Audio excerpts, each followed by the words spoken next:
Gunner Podcast. Get up, it's the Steve Gunner Podcast.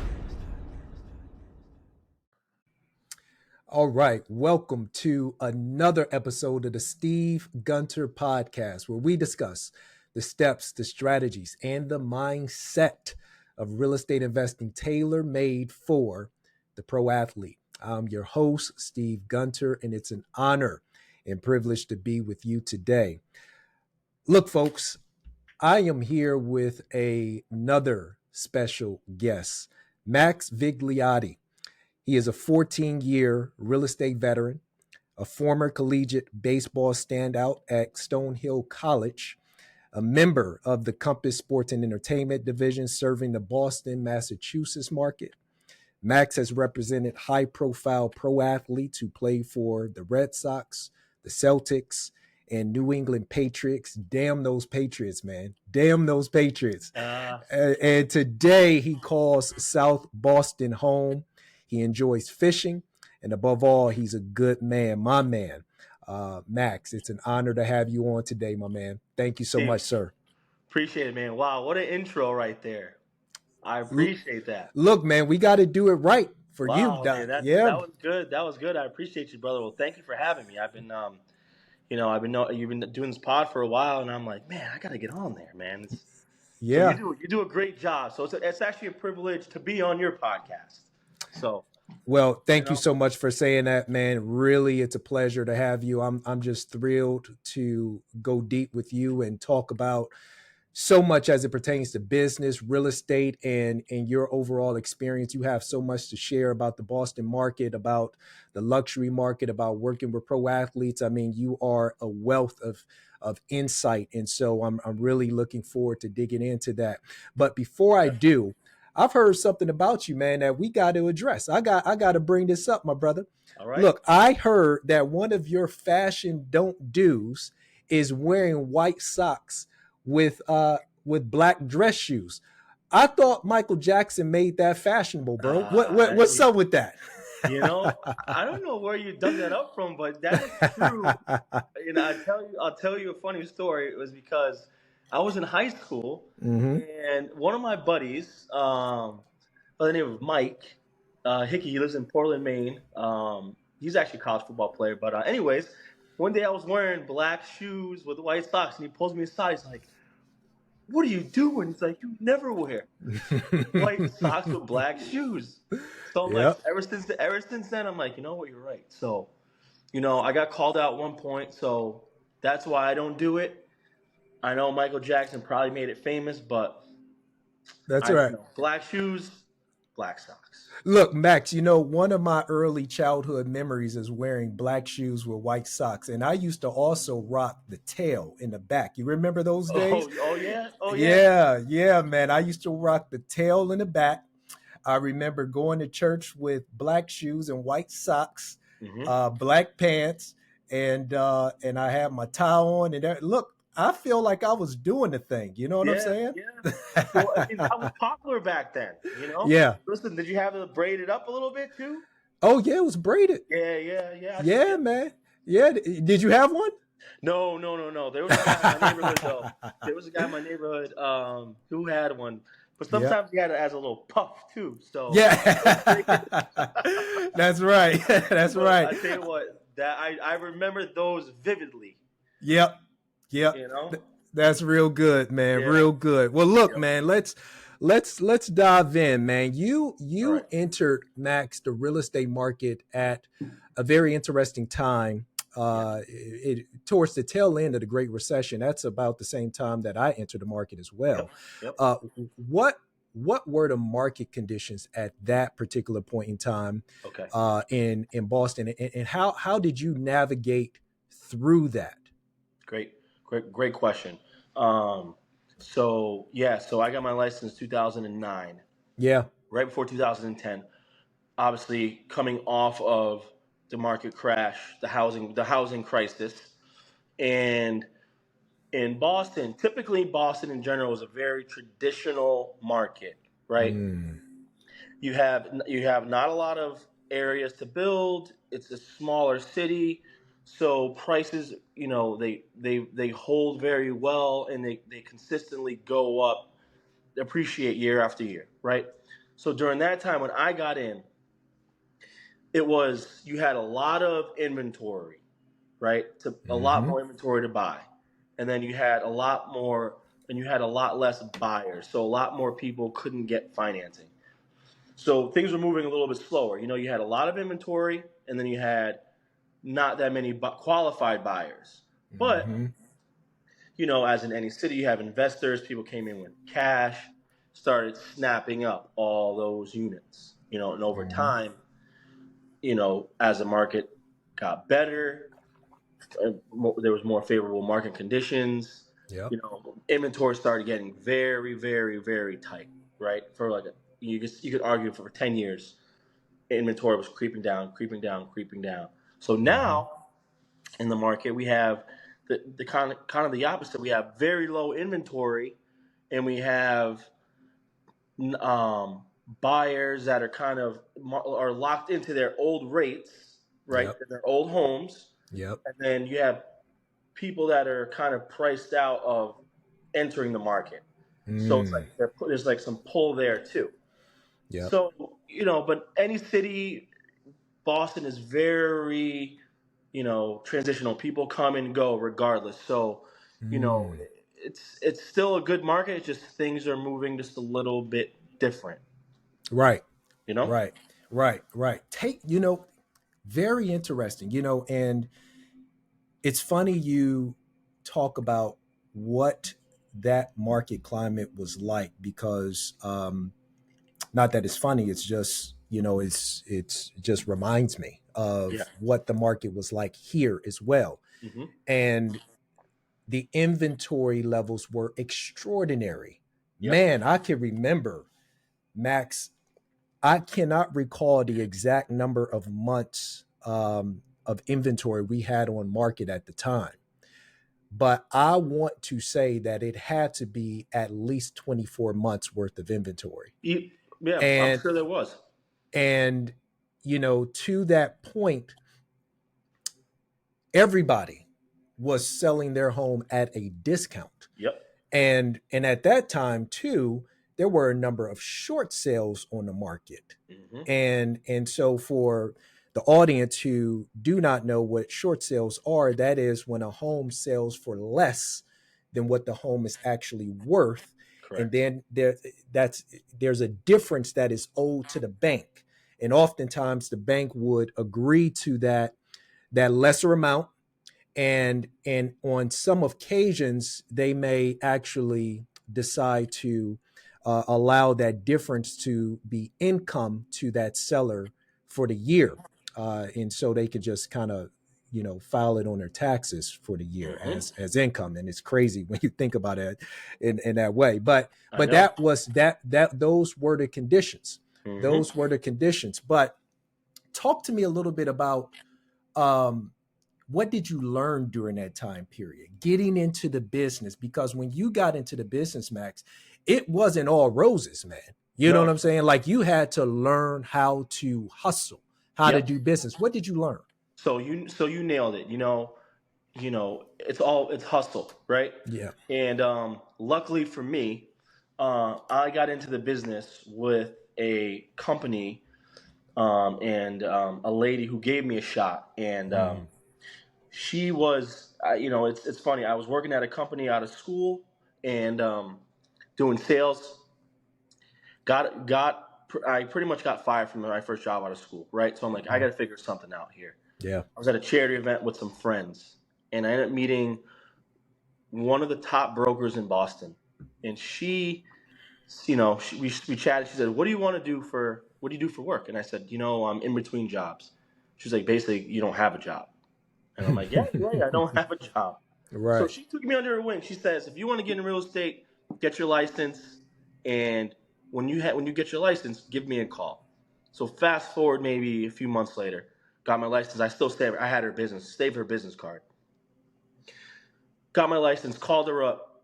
We had a lunch, and she brought me in. She said, "Okay, show up on Monday." And what she did was she introduced me to every agent in the office. right? Because I was young. She was like, "Listen, I have an assistant already, but I can introduce you to other agents in the office." And at that time, it was in the Back Bay office, right, really pretty much down the street from where our Compass office is, right on Newberry Street. And I went in there, and I was doing odd jobs for every agent in the office. So maybe one agent I was doing smoke inspections, one agent I was doing, filing paperwork. A couple other agents, they were giving me their rental listings, right? So I was doing rentals, learning the streets, kind of hustling around, me and then doing, picking up little things from kind of everyone in the office, hustling.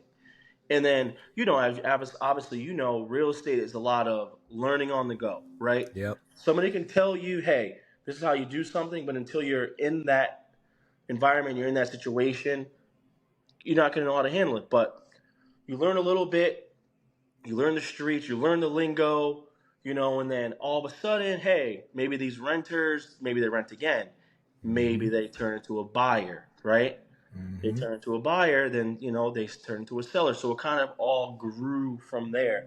But honestly, it all started out in the Back Bay office at Gibson Sotheby's with Beth Dickerson and the Back Bay team doing odd jobs. And and I was lucky because it wasn't only her, but that office was filled with a whole bunch of top producing brokers in the city.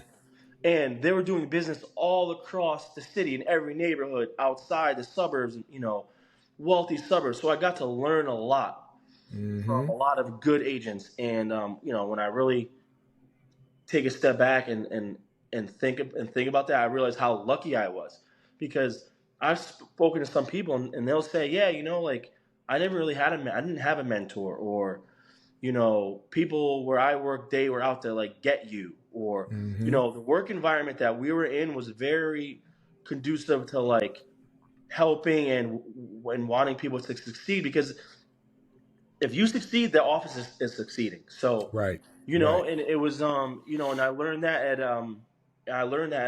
very early on in the business. So I feel like that was my foundation. Yeah. And interesting point that you made was, while you were doing these odd jobs, so to speak, Yeah. for agents, you were also building relationships. And Exactly. that was one of the things that I noticed about you recently. You and I, we were at a charity event in Naples, Florida, which was really fun, by Man, the that was way. honestly, I mean, I was coming. It took me a few days to come off that high, man. That was amazing. I love that trip. Oh man, it was You so know? fun. It was so many good people, and so much money raised Yeah. for great causes, and it was just all around just a good time. But Yep. one of the things that I recognized about you, Max, was how relational you are. And a- as I bring that up, it makes me think about you in business. You strike me as a person who leads from a place of relationship versus from a place of being transactional. Sure. How has that served your business over the years? Sure. Another great question, Steve. You know what? Early on, and listen, I'm guilty of it too. Don't get me wrong. When I started out, like, you don't know. You think of, when you're not doing a lot of deals, right? You're trying to Hmm. scrap together little deals here and there. So your mindset is you are kind of thinking transaction. You're like, I need the next one. I need the next one, right? Mm, But, like as you get older, as you learn, as you meet people, as maybe you lose people, yeah. maybe a bridge does get burned, or you have a falling out with a client, like you learn this business is all relationships, right? Yep. And to maintain a relationship doesn't really take a lot of really anything monetarily if you really think about it, right? So, if you can realize that, and just maybe you cultivate maybe your top 10, or you call someone, or you shoot them a text, or anything. Maybe, I had a guy, he used to play in the Celtics, then he became an assistant coach for the Golden State Warriors and the Phoenix Suns. Now he's an assistant coach on the Sacramento Kings. I would sometimes I would text him. I would say, "Hey, man, I was thinking about you, or I meant to call you, and he was like, "Man, anytime you think of me, shoot me a text or a call." Mm-hmm. And I kind of like it. Kind of stood out to me. If you're thinking about this person, there's a reason why that this person is getting brought into your head, your universe, or however you want to look at it. Yeah. And there's a reason why. So I try to as well as I can reach out, text, call, Mm-hmm. email, maybe send a meme. Mm-hmm. Nowadays people send memes, right? Mm-hmm. Um, Mm-hmm. but just something to maybe just, hey, bring you to the forefront. Hey, I'm thinking about you. Um, Keep me in mind. And it doesn't even have to be business, honestly. Right. Because sometimes you don't even want to talk about business. Like maybe you want to talk about your kids' sports, right? You want to Mm-hmm. talk about, hey, that was a nice meal I saw you posted on Instagram. Where was that? Or just something like small that they know that you're paying attention, and and with social media now you Mm-hmm. can do that, Mm-hmm. right? Like, so there's really no excuse not to be in touch.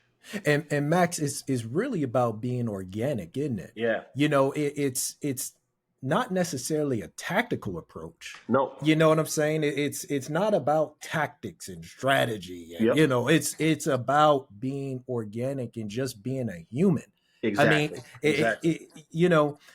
I frequently have this conversation with my team about the importance of of being relational, Yep. but not from the standpoint of looking to see what can I get from it. Yep. You know Exactly. what I'm Not what saying? can you do for me? Yeah, because at the end of the day, we all sense that vibe, that Absolutely. energy when that comes through the And door. You and know what I'm honestly, saying? you can sniff that from a mile away, Yeah, big time, easily. big time, big time.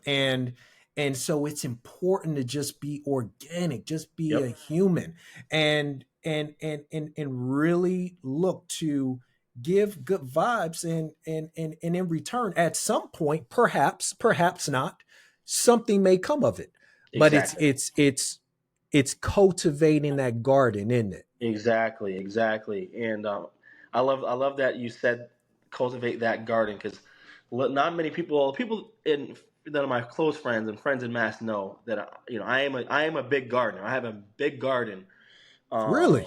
And now, yeah, and before we got on, I was out there this morning. Wow. But yeah, so that's one of my things that I do to kind of grounds me in the morning. I wake up, I go down to the garden, and That's awesome. I'll send you some pictures offline. But Please I do. grow everything from anything that you can grow.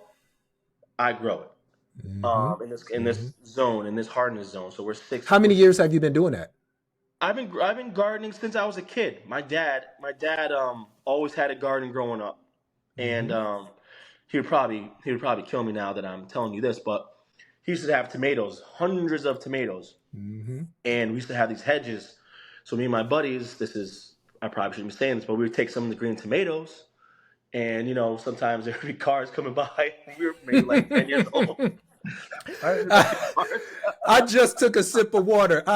Thank God I had the thought in my mind to hold it in my mouth, because Yeah, it was yeah. just about to go all over this computer. So yeah, Yeah. so but I hung out. A lot of my guys, like all the kids I hung out with, they're all baseball players, all. So we're like, oh yeah, just so doing what kids do. That's right. Yep. But yeah, Yep. so as a kid, and now I have one, and it's good. Like, I think everyone, or not, or yeah, maybe everyone or every kid or learn some sort of gardening or growing things, because it teaches you a lot. You got to care for it, you got to water it, you got to keep an eye after it, and then you start seeing it grow, and once you start seeing it grow, Mm. you realize all that work you put in is paying off. And it's like you said, it's you can even equate that to business, right? Like, Mm-hmm. you sow those little seeds, right? Those little tiny carrot seeds, and Mm-hmm. then 20 days later you get all these little sprouts, and then soon enough you have these big fruits that you sowed months Mm-hmm. and months before. Mm-hmm. I've always found it interesting that once you know one thing, you come to know many things. Yeah. And I think that's just such a valuable lesson to learn when you're able to dedicate yourself to a practice such as gardening, a Yeah, practice such as, I don't know, yoga or whatever you may do, but how, in fact, knowing that one thing, you can take that one thing and then go and apply it to many other things in your life. sure. It's just extraordinary how Wow, it all works. I didn't even think of that, but you're so right. You really can. Mm-hmm. It's Mm-hmm. just small things all add up. Yeah. And anything you do, even if it's negative things, right? Yep. You're doing a lot of bad things, and that turns into something bad. So Yep. they always say you reap what you sow. Yep. Yep. Absolutely. So Absolutely. Let's talk about your baseball years, man. yeah. You spent that's a huge part of your life, and I would imagine it's a big part of who you are, perhaps even still today. But you played at Stonehill College, Yep. and were there any practices that you took away from your time as an athlete that you now apply to your business? Kind of going back to that theme that one thing leads to you knowing many things. Absolutely, absolutely. So, being a college athlete, as obviously each sport's different, but still, you're away from Mm-hmm. home, you get a new environment, you're with people that you don't know. So you learn your team becomes like your family, right? Mm-hmm. And you learn that quick. And, your teammates become your brothers. Maybe there's some teammates you don't necessarily like, but for the most part, they're your brothers, right? And Yep. it's you're a family, so you have that close knit team environment, right? So that was one, right? Being a team, right? Leaning on the next guy because you can't always do it by yourself, Yep. right? And you know, coming from high school, whereas when you're in high school, you're a young guy, but you think you're the guy, right? Yep. Because you have that, you're that cocky, you might be the best player from your part of the country or in your Yep. small little zip code, right? But when you go somewhere else, things change. Everyone is good, right? Mm-hmm. You learn, you know, how to, 'cause in baseball especially, you're not always going to succeed, right? Yep. The game is built for you to fail. Right. And how do you deal with failure, right? Is a big Mm. thing. I feel like baseball teaches, and well, in any sport, right? But baseball is such a long season. You have a lot of games. You can go on stretches of failing, failing, failing, failing. You can go on a slump, and how do you get out of it? How do you react to failure? Do you let it consume you? Do you let it, eat you up? Do you have a short memory? Right? They always preach short memory, right? Yep. Which I preach to people, right? Because you can't always dwell on things that, well, one, you can't control, but if something bad happens, let it go, move on, right? Think Mm. about it for a little bit, get rid of it, because if you keep letting it fester and grow, it's going to affect the next thing and the next thing and the next thing. And in sports, the only person that can really get you out of that slump or whatever you're going through is your own self, right? Mm-hmm. So dealing with failure, team environment, having a schedule, right? Mm. Yeah. We had a set schedule. We would have 6 a.m. practice Monday, Wednesday, Fridays. Then we do team lift, and then in between those, Tuesday, Thursday, we were doing team runs. This is in the off season, right? But the team was always together, right? We were always a tight knit group, a unit, and that is one thing I preach that even because I also coach youth sports. Mm-hmm. I Mm-hmm. coach little league too.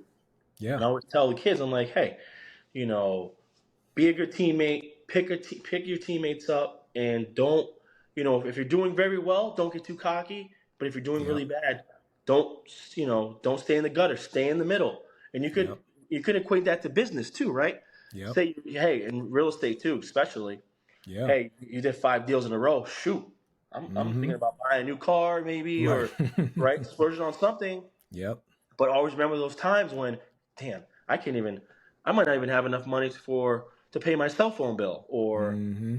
those times when you were down. So stay in the middle, consistency, right? Yeah. Consistency is important because even if you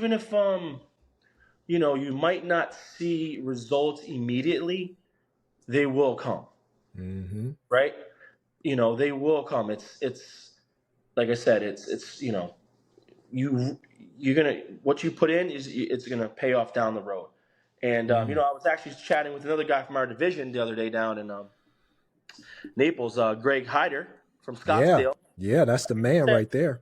right? Yeah, he's a good guy, great guy. He made a good point. We're sitting down. He goes, you know, when I'm working with a client, and they're maybe considering canceling a contract. He's like, I never cancel contracts, and I'm thinking to myself, I'm like, I've canceled contracts before, but he's like, Mm-hmm. no. He's like, you know what? Just because the results right now are not what everyone wants. Mm-hmm. He's like, we're still working, we're still putting the work in. I'm still giving you knowledge to make decisions based on the work that I put in. Mm-hmm. And I never thought of it like that. I was, I kind of viewed it as very black and white, either Mm-hmm. it's selling or it's not selling, right? But Right. what about all the other stuff in between that, Mm. right? So it kind Yep. of made sense. I'm like, Greg, you're right. Like, you are putting in work. So, it does pay off, but it's not immediate Yeah. sometimes. Yeah. Hey, sometimes you get lucky. Sometimes it is immediate, Mm-hmm. right? Mm-hmm. You'll get that thing that just drops on your plate and you're like, oh my goodness, like, where'd this come from? But hey, maybe it was something you did a few months ago that you forgot about, Yeah. right? I wanna go back real quick to the point that you made about consistency Mm-hmm. and the importance of it. Yeah, And how you apply that to business, because that is so important, especially as a person that is building a business. The reality is, and we'll love to hear your thoughts around this. The reality is that you could have a great month yeah, and you're doing all of the right stuff, and then all of a sudden you get all of this business that comes of it. But suddenly you stop doing the things that got you there. exactly. And so you lose that consistency. Is that something that you've had to always look at yourself and say, okay, am I still doing the right things? Am I operating according to the practices that I put in place for myself to Yep. ensure that I'm going to be at least closer to a better future than I would be if I don't do it? Yeah, and and I can admit it, I am guilty of sometimes not being consistent, right? Mm-hmm. It's easy to get distracted, especially nowadays. You have so much stimuli from everywhere. Whether or not you're married with kids, social media, work, everything. Mm-hmm. So it's easy to get distracted, right? And I'll be the first to tell you, right? I struggle with that sometimes, being consistent. It's something Mm-hmm. that I have to make a conscious effort to do, right? To stay on task, to do the thing. But this is what I've come to realize is, when you're trying to do a lot of things, some things might fall through the cracks. So I try to focus Mm-hmm. on the Yep. things that Yep. I'm good at, right? The things that I know that bring me business and that I feel comfortable doing, right? You put fewer things on your plate. Fewer things, but focus on those few things, Mm-hmm. right? So, and for everyone, that's different. Maybe for some people, they like banging the phones, right? Right. Making those expired listing calls, or you know, other people, like for me, I like calling people, right? Mm-hmm. I like calling people towards the end of the week when I'm in the car, shoot the breeze with them for a little bit, catch up. So maybe we talk about real estate. Maybe we don't. Right. Maybe we don't even mention real estate. But, it's a quick conversation. It's, you know, a touch point. And for me, I view that as being consistent, right? That's one of the things that I like Mm-hmm. to do, as Mm-hmm. be consistent. But like I said, everyone's different and we can all get better, right? Yep. You can always do more, right? But Yep. make sure when if you're doing more, you're doing it the right way and you're not half-assing it. Because if you're half-assing that, then you're half-assing another thing. Yep. and it's counterproductive. You know, focus on being consistent on what you're good at. I You know, love that. I love that. Max, you're originally from Stamford, Connecticut. Did yeah, you grow up there? yeah. So I was born in Manhattan, and Okay. yes, my mom's from Brooklyn, my dad's from Detroit, Michigan. But then we Hmm. moved to Stanford when I was, a pretty young kid, me and my sister. And then I grew up, yeah. I grew up in Stanford, Connecticut, which is Who's the about oldest? myself. Okay. Yeah, so I'll be 40 in September. Oh, my Yep. man. Yep. This So big year. yeah, huge year, huge. Yeah, so I'll be 40 in September. I grew up in Stamford, Connecticut, which is right outside of, it's a tri-state area. So Yeah. you have Yeah. access to New York, when you want it. And yeah, it was a good place to grow up. Yeah. Good. It was a small city. It was diverse. You had a lot of different people. You had rich, poor. You had all races, and at one point, I remember there was a poll. It was rated the most diverse city in America, next like number two compared to New York City. Hmm. Right, and we know New York City is like a Yeah. melting pot of everyone. So I grew up around a lot of different types of people at a young Yeah. age. And that's one thing I take away from Stanford is a great place, good people, um, great town for sure. The tagline is the city that works. There you go. I Yep. like that. So, did you know anyone in the real estate business there or who invested in real estate that you began to watch growing up? You know what? This is funny. When I was a kid, um, I would be obsessed with reading the classifieds. Remember the Mm, classifieds? that's right. Like Yeah. like there was no Craigslist. There was the classified ads, right? And I would just look at the houses on the classifieds. Mm, And I would we grew up where I grew up. We grew up in a two-family house, and my parents. My mom was a teacher, my dad was a designer, but so like we sometimes we had a lot of money, sometimes we didn't, right? right. So I would always look at the classifieds and be like, oh man, that's such a nice house, and like a lot of my friends live in these really nice neighborhoods, and like I would see the for sale sign, and I would just always like real estate kind of always intrigued me, right? And Hmm. then I knew a lot of like family friends with like construction people, right?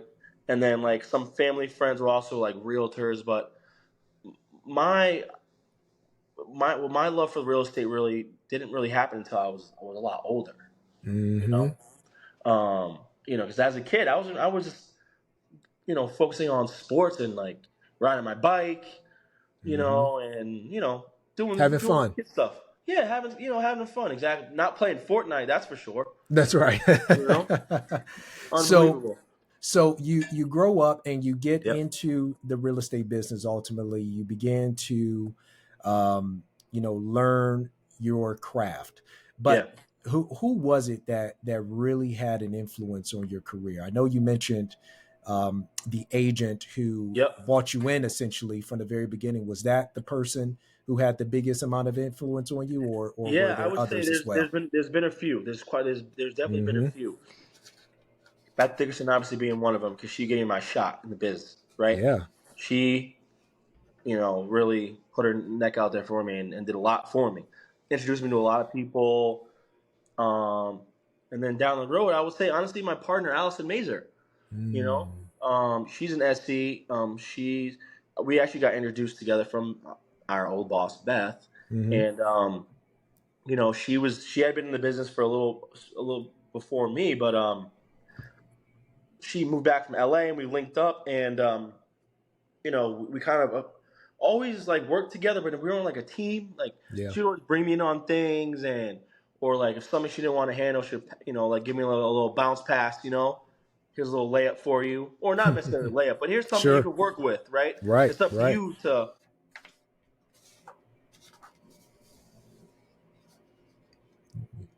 No, you're good. Okay. So yeah, my colleague Allison Mazer, she kind of took me under her wing too, and she taught me a lot how to navigate the city, right? Mm. Because she was a little bit older than me, and like she knew everyone in the city. She knew all the restaurant people, a lot of the athletes, a lot of the club people, like all the artists, like all like the well-to-do people. She showed me how to navigate Yep. the city, and also taught me relationships are important, Yep. right? That's when I started realizing, okay, it's obviously, and my dad would always say this, right? It's not what you know, it's who you know, but you can't be a dumbass. But Yep. like, Yep. if you know a lot of people and you maintain good relationships with them, that can only benefit you, Yep.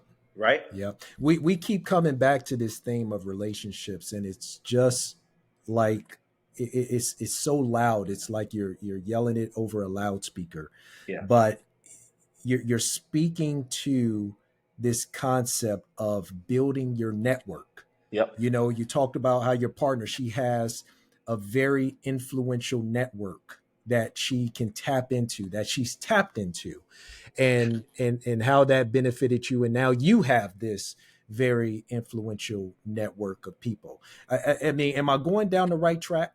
Yeah. Yeah. No, it is. It's you know, and you realize, a lot of influential people hang out with one another, right? Yep. They're all in those Yep. because Boston's small. It's a small big city.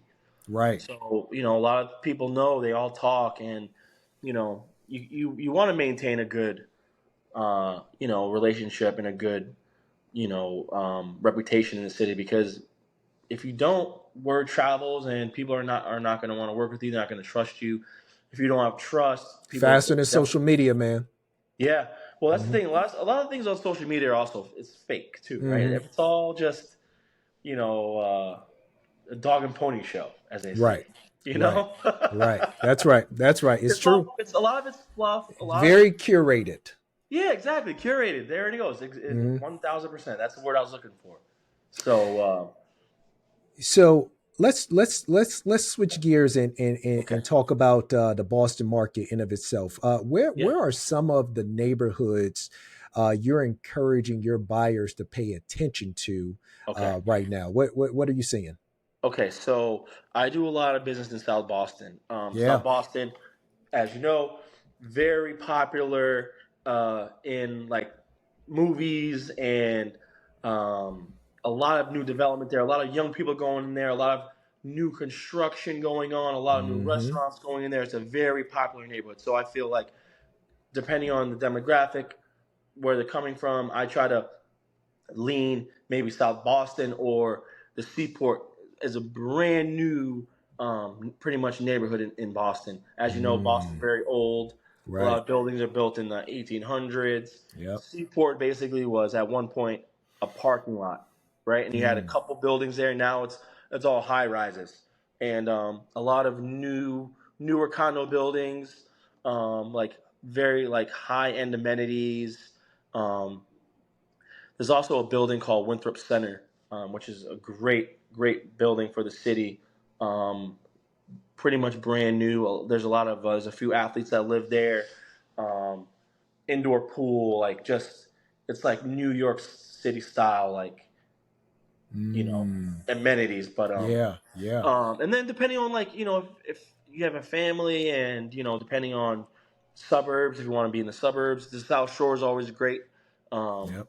or also like the western suburbs, like Newton, Weston, Wellesley. Hmm. Those are all great towns. Obviously, they're expensive, but um, great towns for sure. Yeah, yeah, yeah. What about those blue chip neighborhoods like I think your Belmonts, your Cambridge? Are you Okay. seeing much opportunity there? Yeah. So um, Cambridge is very expensive. Mm-hmm. Cambridge is a very expensive, old, kind of traditional town. I would say the blue collar up and coming right now is Chelsea, Mm-hmm. East Boston. Um, Obviously, if you even go a little bit further than that, like Revere, like now we're talking blue collar, Mm-hmm. right? Um, but Belmont is more, kind of a little suburban. Actually, we have a listing, right. We have a listing there now. That's close to Oakley Country Club. It's a very quiet town, very nice, close to the city, good school system. They have Mm-hmm. a really nice private school there called Belmont Hill. But great town. Like this, is the thing is right. Boston, as you know, as a proper, isn't that big, and especially I think. Don't quote me on. I'm going to say maybe around 700,000 people in the proper.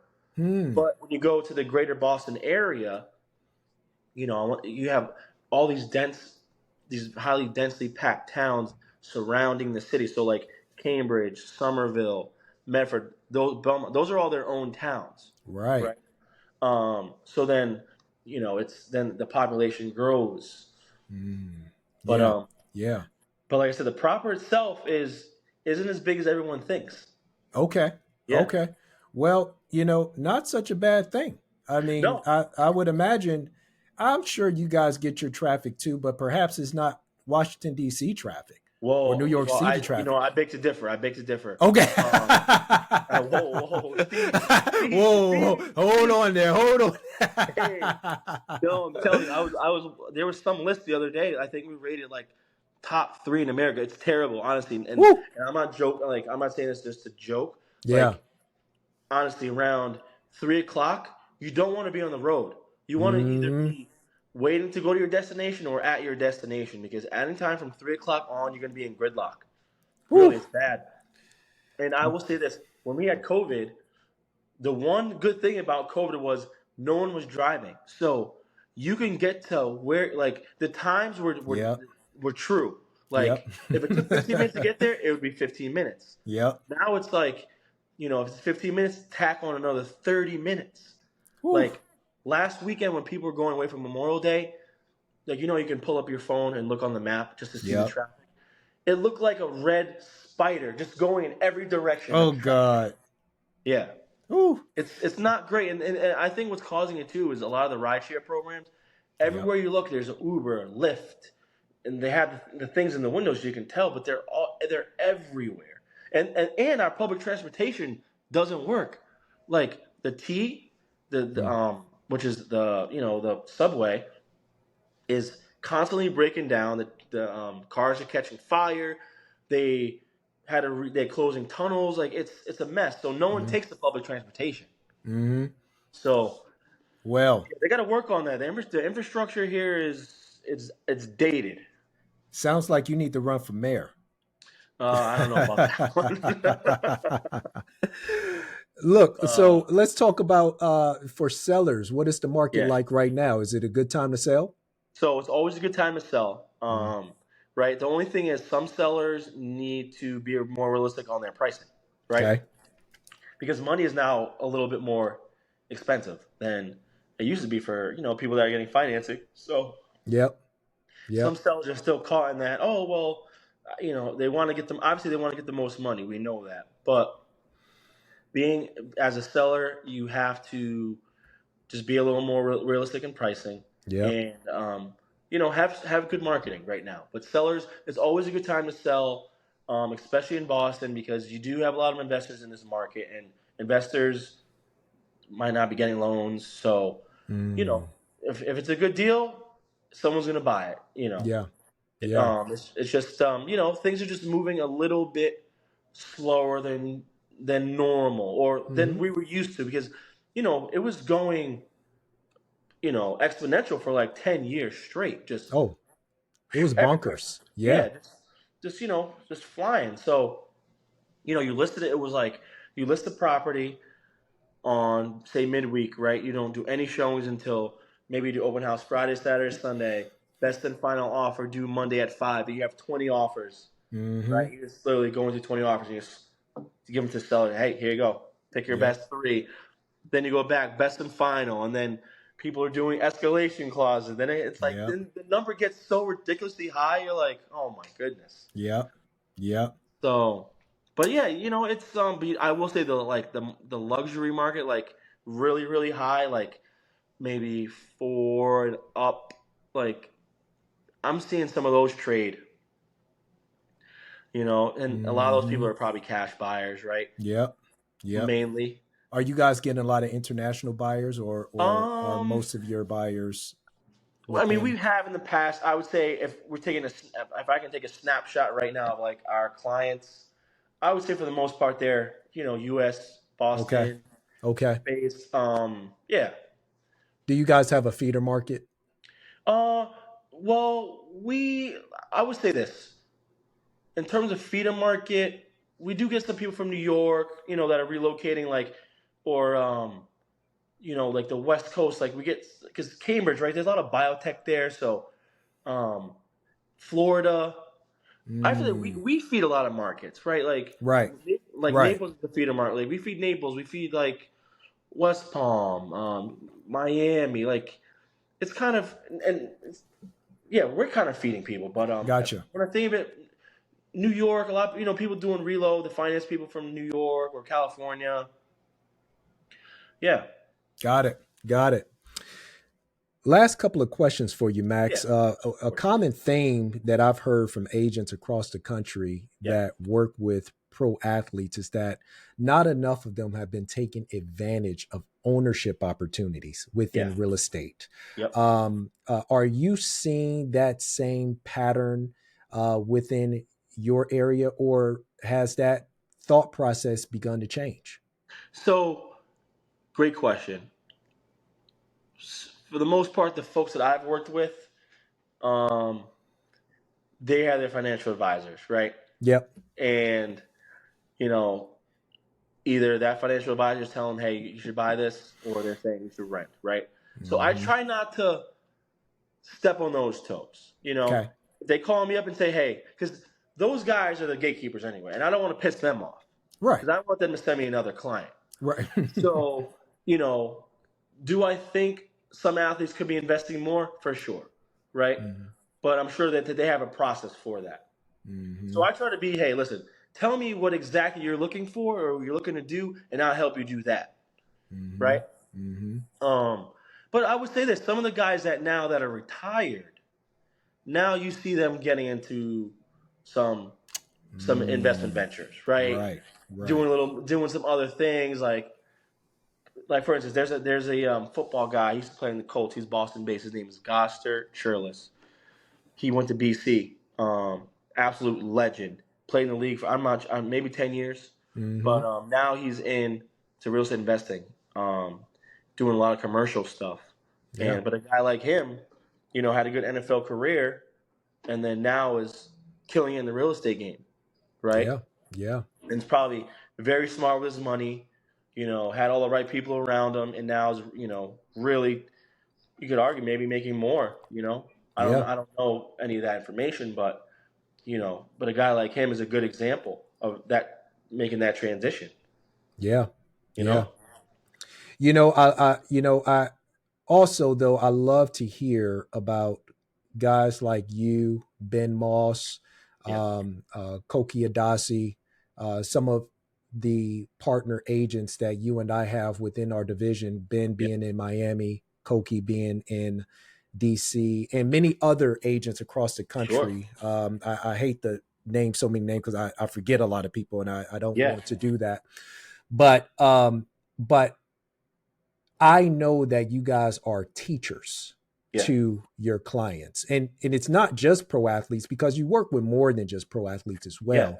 Oh yeah, But you are a teacher to your clients. You're constantly teaching them about not just the investment, the asset itself of real estate, but also the strategy that you would advise them to consider as it pertains to acquiring that asset or trading out of that asset.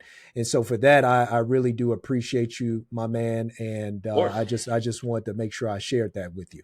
Appreciate it, Steve. Thank you, man. I appreciate you, brother. And like, how you said like you didn't want to not mention people or maybe forgot their names, or what? This is a good thing about Naples was you always see people's name on the email or the chat. Mm-hmm. But down when I was in Naples, I was finally, connecting. Hey, Yep. oh, this is such and such. Okay, Yep. now I know what. So that's what made the Naples trip so good. I felt I left there with a lot more stronger connections than I went there with. Oh, You know, a thousand and percent. I was able to have some one-offs. Like me, I feel like you and I had a couple good Yeah. conversations. Yeah. We got to play some golf together. Yep. Eric Dungy, a guy that I don't get to see Yep. often, Yep. or even Stevie Lee from Texas, right? Like Yep. that guy. So it was good. Yeah, that was fun. Max, any last remarks you would like to leave with the audience? Well, listen, I would say this. I was talking with a girl the other day, and she was considering getting into real estate or finance. And I told her, I was like, listen, real estate is the best and worst job you could have. And I will say this. Mm-hmm. You have high highs and low lows. Stay in the middle. Mm-hmm. Don't get down on yourself. Don't get too high. Don't get too low. Stay in the middle. Consistency is key. And, what you 100% get out of it what you put in. And that's not up for debate. That's a fact. Love that. Love that. Max Vigliotti, really appreciate your time, my man. Thank you Steve, so much, I appreciate sir. it, man. Thank you for having me. Absolutely. All right. I'll see you soon. See you soon, my brother. All right, brother. Can't stop, we can't lose. You can't win if you snooze. So do more and say less. So get up and let's work and be the best. Yeah. You're tuned in to the Steve Gunner Podcast. Yeah. The Steve Gunner Podcast. You're tuned in to the Steve Gunner Podcast.